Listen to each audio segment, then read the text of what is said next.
Dikkat, dikkat! Danışır Xalq jurnalistikası. Salam, axşamınız xeyir olsun. Studiyada sizin aparıcı Elvin Basqallı. Efirdə isə Space'in son xəbəridir.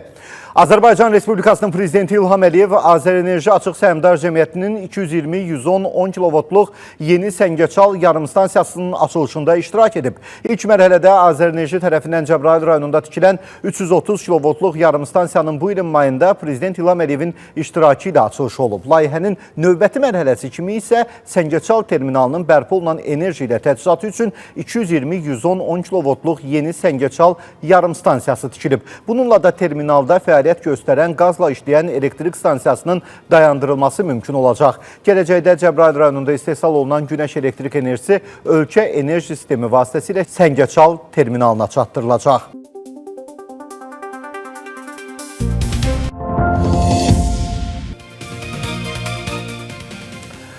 Müstəqil Azərbaycanın hərb tarixinə düşmüş avqust döyüşlərinin il dönümüdür.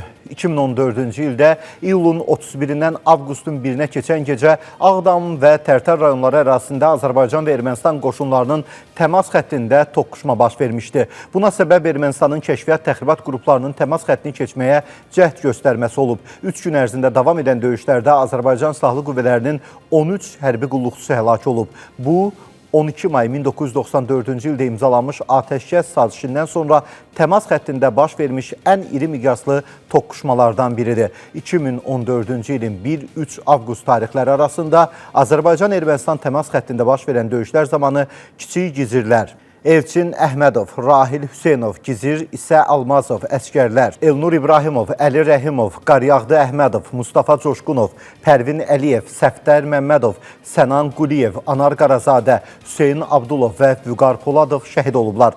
Göstərdikləri qəhrəmanlıqlara görə adı çəkilən hərbçilər ölümlərindən sonra 3-cü dərəcəli hərbi xidmətdə fərqlənməyə görə medalı ilə təltif ediliblər. Bütün şəhidlərimizin ruhu qarşısında baş əyirik. Dünyanı heyrete salan oldunuz, azadlık odunda yanan oldunuz. Keçi yüreklerinde kalan oldunuz. Unutmak olar mı sizi şehitler? Unutmak olar mı sizi şehitler?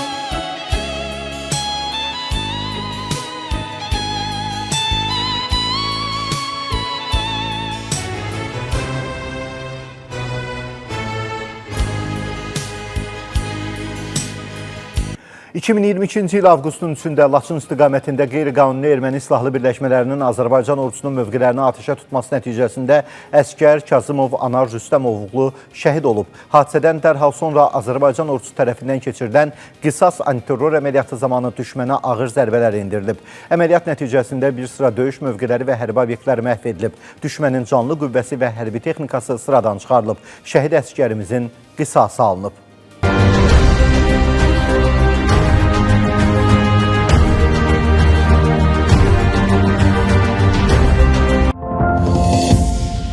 Siyəzən rayon polis şöbəsi əməkdaşları tərəfindən rayon ərazisində yol hərəkəti qaydalarını kobud şəkildə pozan və avtoxuliqanlıq edən sürücülərə qarşı profilaktik tədbirlər keçirilib. Tədbirlər zamanı avtoxuliqanlıq hərəkətləri edən şəxslər saxlanılıblar. Onlar barəsində toplanmış materiallar baxılması üçün məhkəməyə göndərilib. Məhkəmənin qərarı ilə hər iki şəxsin sürücülük hüququ 1 il müddətinə məhdudlaşdırılıb. Həmçinin barələrində inzibati həbs və qanunvericiliyə uyğun digər məsuliyyət tədbirləri tətbiq edilib.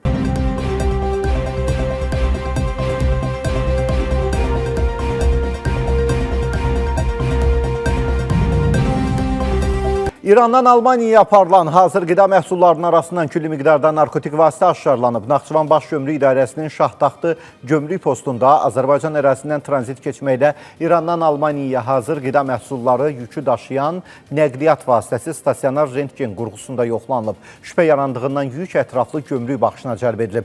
Yoxlama zamanı 1218 ədəd plastik qabda konservləşdirilmiş düyünün alt hissəsində xüsusi üsulla gizlədilmiş narkotik vasitə heroin aşkarlanıb. Gömrük əməkdaşları tərəfindən çətinləşdirilmiş üsulla gizlədilən xalis çəkisi 112 kiloqram 762 qram, təqribən 762 qram olan heroinin qanunsuz daşınmasının qarşısı alınıb.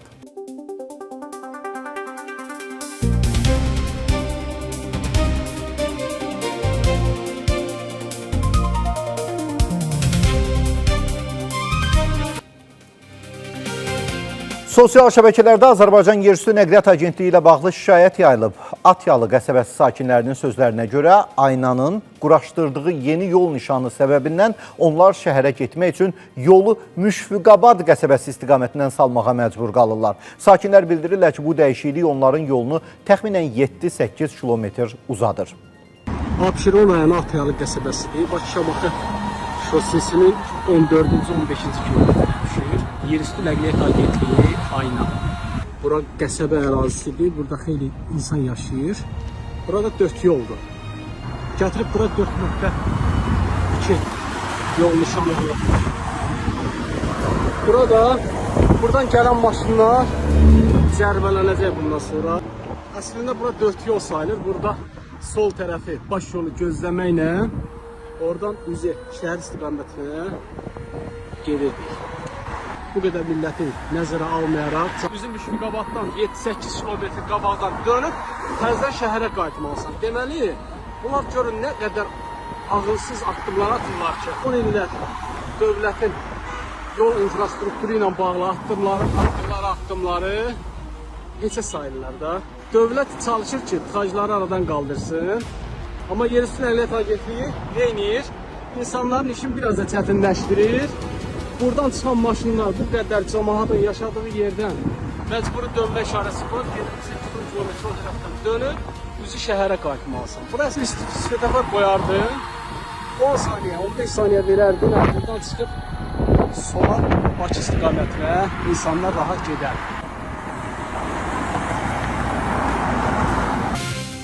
Həqiqətən də bir işıqfor qoymaq, hansısa bir belə deyək, infrastruktur qurmaq o qədər mi çətindir? O qədər insanın yolunu salasan Müşfiqabad tərəfə, sıxlığı, tıxacı biraz da artırasan. Əksinə, yollarda yeni həllər tətbiq olunmalıdır ki, tıxac aradan qalxsın.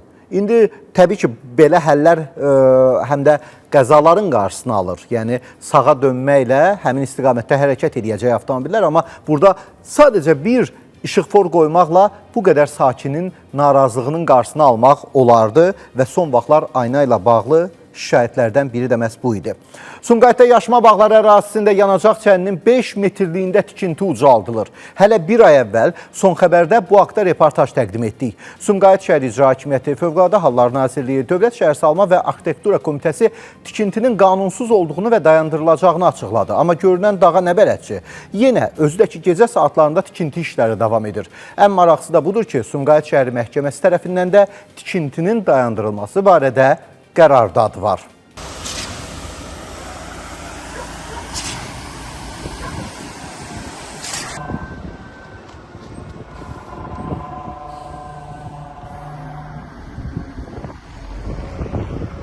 Beton maşını gəlir, bütün dövlət qurumlarına xahiş edir ki, bu işləri dayandırsınlar. Yəni, məhkəmə qərarının var ki, artıq bu işlər dayandırılmalıdır. Gündüz iş görmür, gecədə iş görürlər bunlar. Növbəti instansiya məhkəməsində ki, bu iş dayandırılmalıdır. Aynı olur, təzə məhkəmə olmalıdır. Gördüyünüz kimi, maşın var, beləcə bu vəziyyətdə tikinti artıq yerdə çıxartılır. Fövqəladə Hallar Nazirliyi üzərinə düşən vəzifələrin icrası, o cümlədən əhalinin və ərazilərin təbii və texnogen xarakterli fövqəladə hallardan qorunması istiqamətində fəaliyyətini davam etdirir. Nazirliyin aidiyyatı qurumları tərəfindən ötən həftə ərzində 861 yanğına çıxış, 46 halda köməksiz vəziyyətdə qalma və 3 avtonəqliyyat qəzası faktı üzrə qəza xilas etmə əməliyyatları həyata keçirib. Görülmüş təcili və təxirəsalınmaz tədbirlər nəticəsində yanğınların operativ söndürülməsi, insanların həyatının xilas olunması təmin edilib. Ümumilikdə Nazirliyin qüvvələri tərəfindən ötən həftə ərzində 11 azyaşlı təxli olmaqla 59 nəfər xilas edilib, 15 nəfər təxliyə olunub, 7 nəfər tüstüdən zəhərlənib, 7 nəfərin isə meyidi aşkarlanaraq təhvil verilib.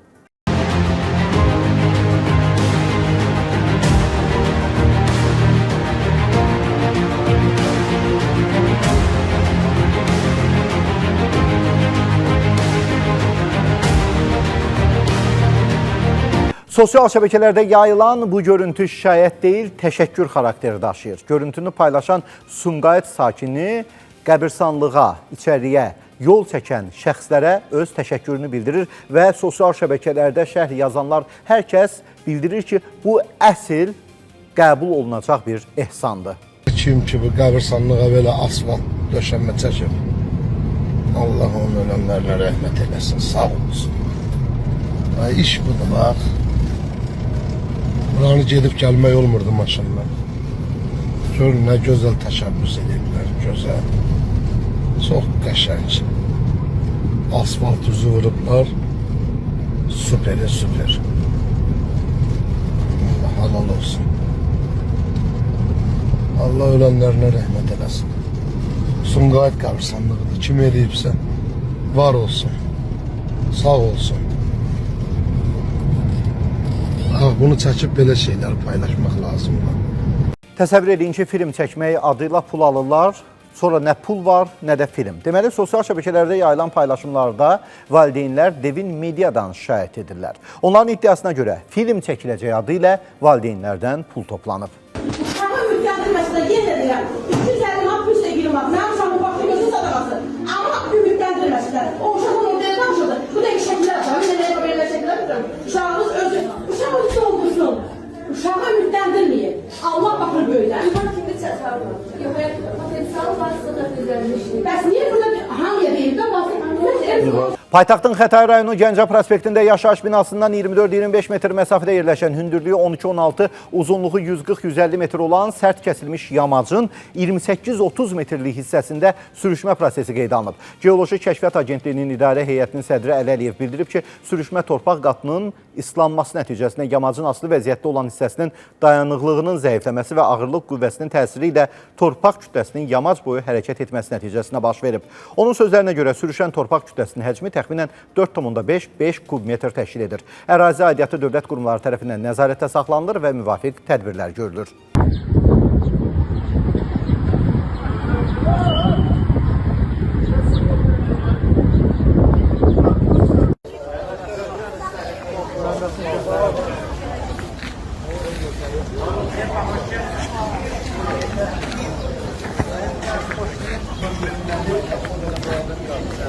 Bakı şəhəri Xəzər rayonu Buzovna qəsəbəsində ən yaxın sularda xilas etmə məntəqəsindən 1,3 kilometr aralı dənizdə, nəzarətsiz ərazidə 3 nəfər batıb.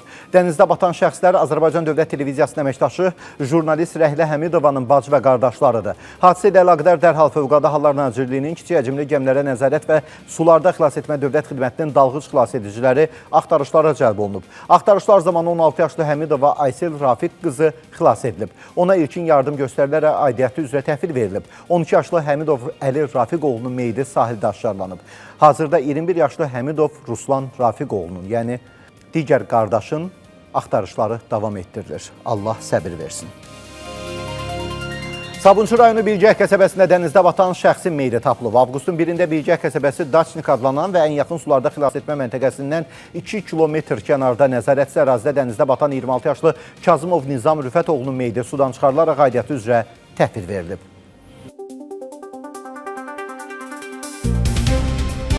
Və hörmətli tamaşaçılar, məhz bu xəbərlə də bugünlük son xəbəri yekunlaşdırırıq. Yenidən görüşərik. Vədimizə sadiq olaq.